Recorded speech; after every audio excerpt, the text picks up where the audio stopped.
Hi viewers, welcome to our channel. ప్రస్తుతం మనతో పాటు దాము బాలాజీ గారు, సీనియర్ జర్నలిస్ట్ ఉన్నారు. వారితో ఒకసారి మాట్లాడదాం. సార్ నమస్కారం సార్. నమస్తే. యాంకర్ స్వేచ్ఛ గారు సూసైడ్ చేసుకొని చనిపోయిన తర్వాత దానిపైన ఎన్నో అనుమానాలు వ్యక్తం అవ్వడం మనం చూస్తాం. అంటే ఇది సూసైడ్ కాదు, మర్డరే జరిగింది. దీని వెనకాల పూర్ణచంద్ర అనే ఒక వ్యక్తి ఉన్నారని చెప్పేసి అందరి వీళ్ళు కూడా అతన్నే చూపించాయి. దీని కారకుడు అతనే, అతన్ని కఠినంగా శిక్షించాలని కూడా డిమాండ్ అయితే వినిపించాయి. అయితే ఇప్పుడు అతను బయటకు వచ్చి రియాక్ట్ అయినట్టుగా తెలుస్తుంది. అంటే అతని పేరు మీద ఒక లెటర్ సర్క్యులేషన్ లో ఉంది నైట్ నుంచి కూడా. మరి లెటర్‌లో ఏముంది? దాన్ని ఏ విధంగా అర్థం జేసుకోవాలి? అతని వెర్షన్ ఏంటి? సో, ఎంటర్‌గా ఇప్పటి వరకున్న ఇన్ఫర్మేషన్‌ని చూసి మనం ఏ విధంగా అర్థం జేసుకోవాలంటారు సార్? ఇప్పటివరకు ఏంటంటే నువ్వు చెప్పినట్టుగా ఇది ఫస్ట్ వచ్చి ఆత్మహత్య, హత్య అనేది ఫస్ట్ ఒక చర్చ నడుస్తుంది. ఎందుకంటే ఒక ఫోటో రిలీజ్ అయింది. ఆ ఫోటోలో ఆ అమ్మాయి వేలాడుతున్న పద్ధతి, నోట్లోంచి బ్లడ్ గారడం అవన్నీ చూసి ఇది ఆత్మహత్య కాకపోవచ్చు, చంపి వేలాడదీసి ఉండొచ్చు అనేది ఒకటి. ఎవరు చంపుంటారంటే ఈ పూర్ణచంద్ర అనే వ్యక్తే చంపుంటాడు అనేది ఒక వెర్షన్. అతన్ని పోస్ట్ మార్టం కంప్లీట్ అయ్యే లోపలే అరెస్ట్ చేయాలనే ఒక డిమాండ్ కూడా సోషల్ మీడియాలో నిన్నంతా వైరల్ అయింది. రెండవది లేదు, ఇది హత్య కాదు ఆత్మహత్య, బట్ ఆత్మహత్య కారణం మాత్రం అతడే అనే వెర్షన్ రెండవది. ఇది తల్లిదండ్రులు కూడా ప్రధానంగా సెకండ్ వెర్షన్ని ఎక్కువగా చెప్తున్నారు. సో తండ్రి తల్లి ఇద్దరు మీడియాతో మాట్లాడారు. అట్లాగే ఆ పాప అరణ్య, ఆ పాప పేరు, ఆ పాప కూడా మీడియాతో మాట్లాడింది. సో ఈ నేపథ్యంలో ఒక రకంగా ఏంటంటే ఆమెది హత్య అయినా ఆత్మహత్య అయినా దోషి మాత్రం ఈ పూర్ణచందర్ అనే వ్యక్తి అన్న వెర్షన్ అయితే బలంగా జనంలోకి వెళ్ళింది. సో దీనికి కౌంటర్గా పూర్ణచంద్రే స్వయంగా ఒక 5 పేజీల లెటరు రాసినట్టుగా చెప్తున్నారు. ఇప్పుడు అది మీడియాలో వైరల్ అవుతుంది. నేను 5 పేజీలు కూడా చదివాను. అతని హ్యాండ్ రైటింగ్తో ఉంది అది. మరి అతను హ్యాండ్ రైటింగా వేరే వాళ్ళతో తెలియదు, కానీ ఏదైనా హ్యాండ్ రైటింగ్తో ఉంది, టైప్డ్ కాదు. సో ఆ లెటర్లో ముందు ఏముంది అని చెప్పుకుందాం. దీనికి ముందు అసలు పూర్ణచందర్ ఎవరంటే, పూర్ణచందర్ బాదావత్ అతని పేరు. అతను బంజారా తెగ అని చెప్తున్నారు, కొంతమంది లంబాడి అంటున్నారు. ఏదేమైనా అతను ట్రైబల్ అబ్బాయి. అతను ఇంతకుముందు టీ న్యూస్లో పనిచేసేవాడు. దాని తర్వాత బయటకు వచ్చి Moon Productions advertisement company founder MD అని అతని ఫేస్బుక్ పేజీలో అతను పెట్టుకున్నాడు. అట్లాగే Wow TV Telugu managing partner అని కూడా అతను పెట్టుకున్నాడు. అతని ఫేస్బుక్లో అతను పెట్టుకున్న విషయాలు బయట నుంచి వేరే వాళ్ళు చెప్తున్నది ఏంటంటే, ఇతను టీఆర్ఎస్కి చాలా దగ్గర, ముఖ్యంగా టీఆర్ఎస్లో ఉండే సంతోష్ కుమార్ ఆయనకి చాలా ఆల్మోస్ట్ బ్రదర్ లాంటోడు అని చెప్పి చెప్తున్నారు. ఇతను కూడా పొలిటీషియన్ అనేది కూడా అతను పెట్టుకున్నాడు. తనని తను డిఫైన్ చేసుకునేటప్పుడు పొలిటీషియన్, జర్నలిస్టు అవన్నీ పెట్టుకున్నాడు. సో ఖానాపూర్ నియోజకవర్గంలో అతను పనిచేస్తున్నాడు ఒక రాజకీయ నాయకుడి లాగా. ఆ ఫోటోలన్నీ కూడా ఉన్నాయి. అతను దాదాపు కేటీఆర్తో, కేసీఆర్తో, తర్వాత హరీష్ రావుతో, కవితతో, ఇంకా చాలామంది టీఆర్ఎస్ ఇప్పుడు బీఆర్ఎస్ నాయకులతో అందరితో అతను దిగిన ఫోటోలు అతనే షేర్ చేసుకున్నాడు. కాబట్టి అతను క్లియర్గా బీఆర్ఎస్ టాప్ లీడర్స్తో దగ్గరగా ఉంటున్నాడు అని చెప్తున్నారు. కొంతమంది ఇతను మంచిగా ఇతనికి కాంట్రాక్ట్లు ఇప్పించి వాళ్ళు కూడా పర్సంటేజ్లు తీసుకుంటున్నారు. అలాగే ఇతను బాగా పై స్థాయికి అయితే ఎదిగాడు అనేది చెప్తున్నారు. అంటే డబ్బులుంది, కొంత పొలిటికల్గా ఇన్ఫ్లుయెన్స్ ఉన్న వ్యక్తి అనేది చెప్తున్నారు. సో అంటే మామూలుగా అయితే ఇతను అప్పర్ కాస్ట్ అయితే వేరే నేరేటివ్ బయటకు వచ్చేది. అప్పర్ కాస్ట్ కాదు కాబట్టి ఇప్పుడు ఇతను ట్రైబల్, ఆ అమ్మాయి దళితు. సో వీళ్ళిద్దరి మధ్య ప్రాబ్లం కాబట్టి ఇప్పుడు ఇతని డామినేషన్ ఎక్కడ ఉందంటే డబ్బులో, పొలిటికల్గా ఉన్న క్లౌటింగ్లో వీళ్ళకంటే కూడా అతను, ఈ అమ్మాయి కంటే కూడా అతను డామినెంట్ దీనిగా చెప్పచ్చు మనం. సో ఈ యాంగిల్లో చూసుకున్నప్పుడు ఈ నేపథ్యంలో అతను ఏం రాశాడు లెటరు, ఆ లెటర్లో ఏం చెప్పాడు, ఏం చెప్పలేదు, దీన్ని ఎలా అర్థం చేసుకోవాలి అనేది మనం చూద్దాం. అతను ఏం చెప్పాడంటే, మీడియా మిత్రుల ద్వారా తెలంగాణ సమాజానికి పూర్ణచందర్ స్వయంగా చేస్తున్న విన్నపం అని రాశాడు. ఇదేంటంటే, నేను మీడియా ద్వారా ప్రజలకు చెప్పలేని స్థితిలో అబద్ధం తెలంగాణ మొత్తం చుట్టేస్తుందని భయం అని రాశాడు. నేను డైరెక్ట్గా మీడియాతో ప్రెస్ మీట్లు పెట్టి చెప్పలేను కాబట్టి ఈ లోపల అబద్ధం చుట్టేస్తూ ఉంది. సో అందుకని నేను ఖచ్చితంగా ఈ అమ్మాయి స్వేచ్ఛ బలవన్మరణం అని కూడా ఆయన అన్నాడు. అంటే క్లియర్గా ఆయన ఆత్మహత్య అని చెప్తున్నాడు. బలవన్మరణానికి సంబంధించి ఖచ్చితంగా చెప్పుకోవాల్సిన కొన్ని నిజాలు ఉన్నాయి, అవి మీకు చెప్తున్నానని చెప్పాడు. నాకు స్వేచ్ఛ 2009 నుంచి పరిచయం. మేము ఇద్దరం టీ న్యూస్లో పనిచేసేవాళ్ళం, ఇద్దరు ఫ్రెండ్లీగా ఉండేవాళ్ళం. తను అన్ని యొక్క విషయాలు నాతో షేర్ చేసుకున్నది. వాళ్ళ అమ్మా నాన్న శ్రీదేవి శంకర్, ఆ పేర్లు రాయలేదు కానీ వాళ్ళ అమ్మ నాన్న జనశక్తిలో ఫుల్ టైం పనిచేసేవాళ్ళు. ఈ పాపకి 6 నెలల వయసు ఉన్నప్పుడే వాళ్ళ అన్నా వదినల దగ్గర ఈ పాపను వదిలేసి వాళ్ళు వెళ్ళిపోయారు. ఎప్పుడో సంవత్సరానికి ఒకసారి చుట్టపు చూపుగా వచ్చేవాళ్ళు. దానివల్ల ఈ అమ్మాయి మిస్ అయ్యేది. ఆ బాధంతా కూడా నాతో కన్నీళ్ళు పెట్టుకొని షేర్ చేసుకునేది. 2008, 2009 మధ్య ఈ అమ్మాయి ఫస్ట్ మ్యారేజ్ విడాకులు అయిపోయింది. ఫస్ట్ మ్యారేజ్‌లో ప్రాబ్లమ్స్ వల్ల విడాకులైంది. 2016, 17లో సెకండ్ మ్యారేజ్ విడాకులైంది. అప్పటికి ఈ అమ్మాయికి సెకండ్ మ్యారేజ్‌లో నుంచి ఒక పాప ఉంది. ఈ పాప అరణ్య. అంటే మనం లెక్కేస్తే ఈ పాప 2011లో పుట్టినట్టుగా మనకు అర్థమవుతుంది. 2011 నాటికే ఈ అమ్మాయికి సెకండ్ మ్యారేజ్ అయిపోయింది.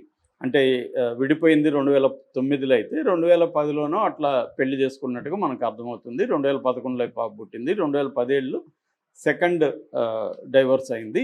దాని తర్వాత ఏ రోజు కూడా అమ్మాయి సంతృప్తిగా లేదు. తన సంతోషాన్ని వార్తల్లో తన పాపలో చూసుకునేది, తన బాధని తన రాతల్లో వ్యక్తపరిచేది. 2020 నుంచి నాకు దగ్గరైంది అని చెప్పుకున్నాడు. 2017లో పేరెంట్స్తో, అప్పటి వరకు పేరెంట్స్తో ఉండేది కలిసి. అయితే పేరెంట్స్ రామ్నగర్లో పేరెంట్స్ మధ్య గొడవల కారణంగా అమ్మాయి డిప్రెషన్లో ఉండేది అప్పుడు కూడా. అయితే అమ్మ నాన్న ఈ అమ్మాయికి తగిన ప్రేమ చూపించట్లేదు. అమ్మ నాన్న మధ్య కూడా గొడవలు ఉన్నాయి. దీంతో ఉండలేకపోయి 2020లో కవాడిగూడలో ఒక సపరేట్గా రూమ్ తీసుకొని 2 ఏళ్ల పాటు ఒంటరిగా ఉండింది. తర్వాత 2022లో పాపను కూడా తీసుకొచ్చుకుంది. సో నాకు ఎలాంటి అన్యాయం జరిగిందో అలాగే నా పాపకి జరగనివ్వను. నేను ఒక తల్లిగా పాపని దగ్గరుండి చూసుకుంటానని చెప్పింది. 2020 నుంచి మేము దగ్గరయ్యాం కాబట్టి 2022 నుంచి నేను పాప బాధ్యత తీసుకున్నాను. ఒక తండ్రి స్థానంలోకి వెళ్ళాను నేను. పాపని ఉప్పల్లో కేంద్రీయ విద్యానిలయం చదివించాను, ఫీజు కట్టాను. ఈ మధ్య అరణ్య పాప మెచ్యూర్ అయితే కూడా నేను 5 లక్షలు పెట్టి ఒక ప్రైవేట్ ఫంక్షన్ చేశాను. వాళ్ళిద్దరి బాధ పెట్టకూడదని చెప్పి. సో నేను అన్ని బాధ్యతలు తీసుకున్నాను. పాప కూడా నన్ను సరదాగా పూరి అని పిలిచేది. సో అంత క్లోజ్గా ఉండి ఇప్పుడు ఆ పాప నా గురించి మీడియాతో మాట్లాడింది. నాకు బాధేస్తుంది అది విని. సో నాకు స్వేచ్ఛకి ఎటువంటి విభేదాలు లేవు. అయితే మొన్న 26వ తేదీ వాళ్ళ నాన్న వచ్చినప్పుడు ఈమె విషయం చెబితే, ఏ విషయం అని రాయలేదు, విషయం చెబితే ఆయన ఒక మాట అన్నాడు. అదేంటంటే 2 సంవత్సరాలకు ఒకసారి ఒక మనిషిని తీసుకొచ్చి మీ అల్లుడని పరిచయం చేస్తావు, నేను తలదించుకోవాల్సి వస్తూ ఉంది, నాకు డబ్బు లేకపోవచ్చు, నేను పీడిఎస్లో పనిచేశాను, నాకు గౌరవం కోల్పోదలుచుకోలేదు అని గట్టిగా అన్నాడు. దాంతో ఆమె హర్ట్ అయింది ఆ మాటలకి. నాతో చెప్పుకొని ఏడ్చింది. నేను ఈ విషయాన్ని వాళ్ళ అన్నా వదిలిన దృష్టికి కూడా తీసుకున్నాను. వాళ్ళు కూడా తప్పే అన్నారు. నేను ఆ అమ్మాయికి నేను ఎప్పుడు బాధపడలేదు, బాధ పెట్టలేదు. నేను ఆ అమ్మాయి చావు కోరుకోలేదు. నేను బాగానే చూసుకున్న వాళ్ళిద్దరిని, ఆనందాన్ని ఇచ్చాను. సో ఈ ఆరోపణలన్నీ తప్పు. వీటన్నిటిని నేను కోర్టులో చెప్పగలను కానీ బయటకు వచ్చి చెప్పే పరిస్థితి లేదు. మా ఇంట్లో వాళ్ళని పోలీసులు తీసుకెళ్ళి పూర్ణచంద్ర వచ్చే వరకు మిమ్మల్ని వదలమని నిర్బంధం చేస్తున్నారు. సో నాకు లాలో నమ్మకం ఉంది. Law will take its own course. I believe in the law as N abiding citizen అనేది బేసిక్గా చెప్పాడు. ఇంకొక విషయం కూడా దీంట్లో ఏం చెప్పాడంటే, ఈ అమ్మాయి ముందు నుంచి కూడా ఒంటరితనం, ఏకాకితనంతో బాధపడేది, అన్నీ ఉన్న అనాథలాగా ఫీల్ అయ్యేది. ఈ అమ్మాయికి డిప్రెషను, యాంగ్జైటీ, మెంటల్ ఇష్యూస్ ఉన్నాయి. నేను చాలాసార్లు ఈ అమ్మాయిని డాక్టర్ దగ్గరికి తీసుకెళ్ళి స్కానింగ్లు అన్నీ కూడా చేయించాను. ఆ డాక్యుమెంట్స్ అన్నీ కూడా ఆ అమ్మాయి కవాడిగూడ రూమ్లో ఇప్పటికీ ఉన్నాయి అనేది కూడా చెప్పాడు. అంటే ఇతని వెర్షన్ ఏంటంటే, ఒక కౌంటర్గా నేను దోషి కాదు, నా వల్ల అమ్మాయి చనిపోలేదు అనేది నెంబర్ 1.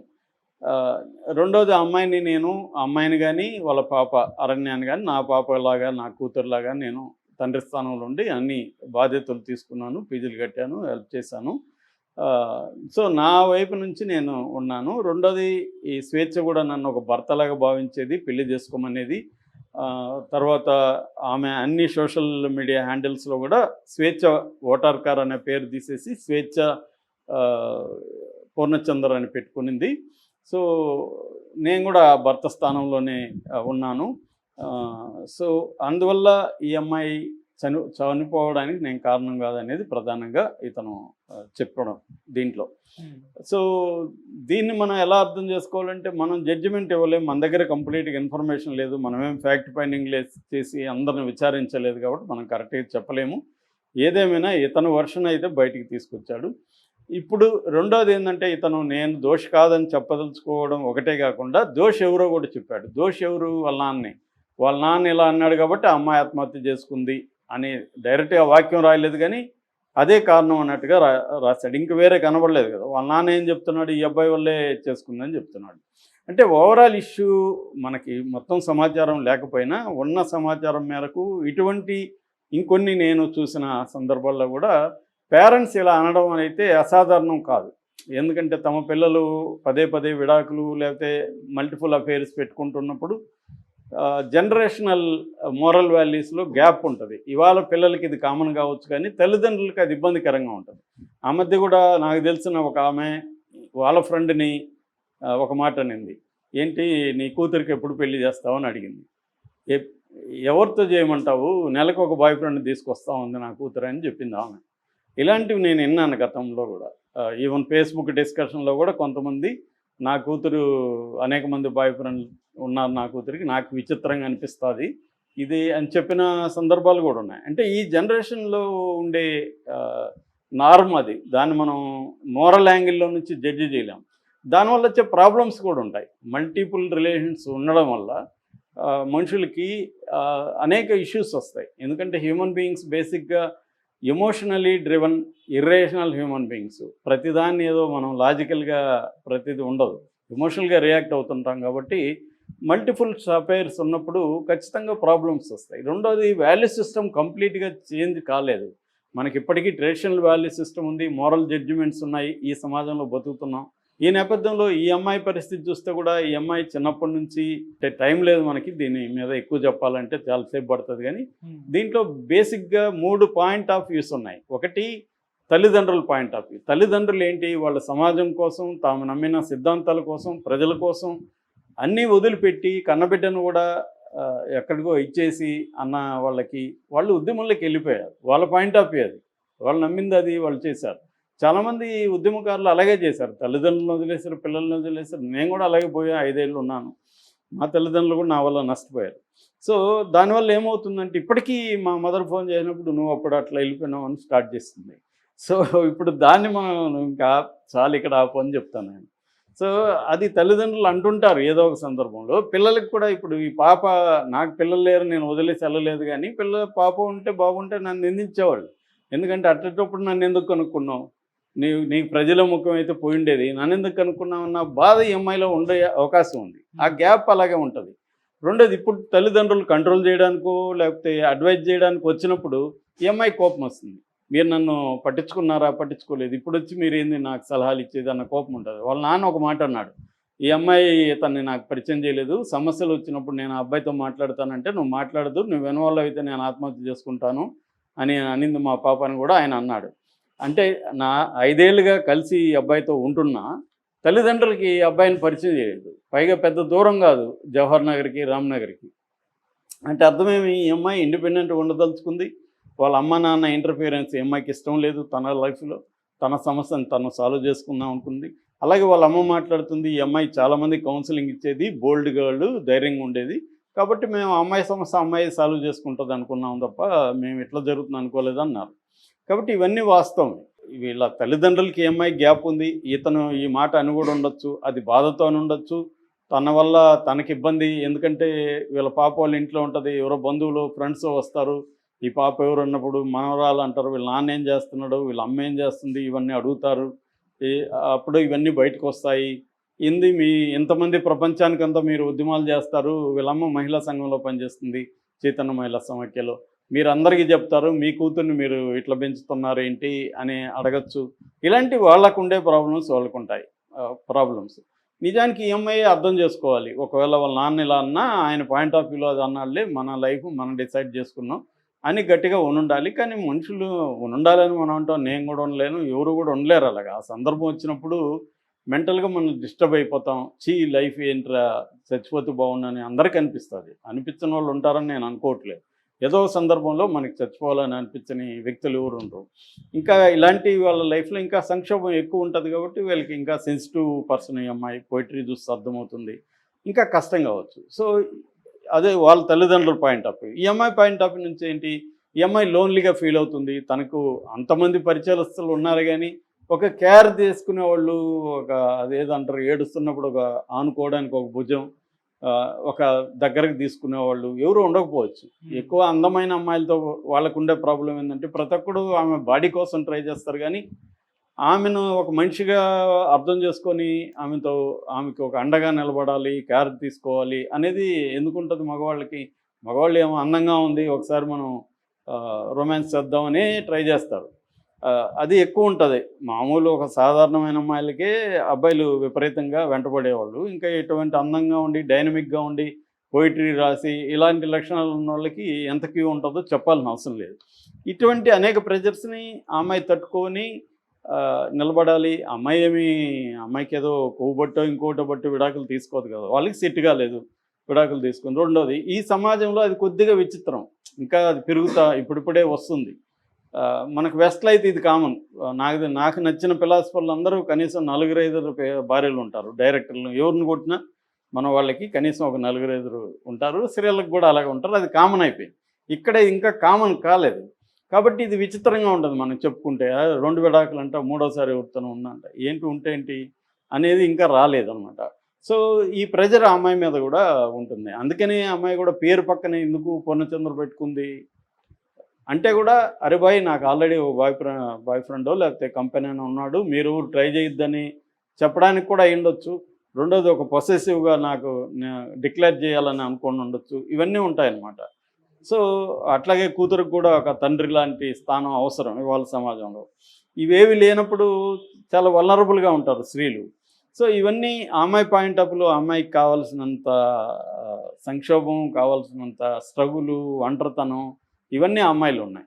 ఇక ఈ అబ్బాయి పరిస్థితి ఏంటి? ఈ అబ్బాయికి ఆల్రెడీ పెళ్ళయింది, పిల్లలు ఉన్నారు. మేబీ కొద్ది రోజుల తర్వాత చాలామంది మన చుట్టూ ఉన్న మగవాళ్ళలాగే ఆ అబ్బాయికి కూడా బోరు కొట్టి ఉండొచ్చు, లేకపోతే భార్యతో విభేదాలు వచ్చి ఉండొచ్చు, ఏమైనా జరిగి ఉండొచ్చు. ఇంకొక అమ్మాయి కావాలనిపించవచ్చు. ఇతనికి అందం ఉంది, డబ్బు ఉంది, పొలిటికల్ పవర్ ఉంది. కాబట్టి అమ్మాయిలు కూడా ఇతనికి కూడా అవైలబుల్ ఉన్నారు. కాబట్టి ట్రై చేసి ఉండొచ్చు అబ్బాయి. ఈ అమ్మాయి అతనికి ఇదైంది, కనెక్ట్ అయింది. సో ఇప్పుడు నేను భార్యను వదిలేస్తానని చెప్పుండొచ్చు అమ్మాయికి, ఆమె కూడా ఇచ్చి ఉండొచ్చు. కానీ ఈ అమ్మాయి కూడా తెలిసే చేసుకుంది, అతనితో ఉంటుంది, ఇతనికి భార్య ఉంది, పిల్లలు ఉన్నారని అమ్మాయికి కూడా తెలుసు. సో ఈ నేపథ్యంలో ఈ ఘర్షణ వీళ్ళిద్దరి మధ్య కూడా ఉంటుంది.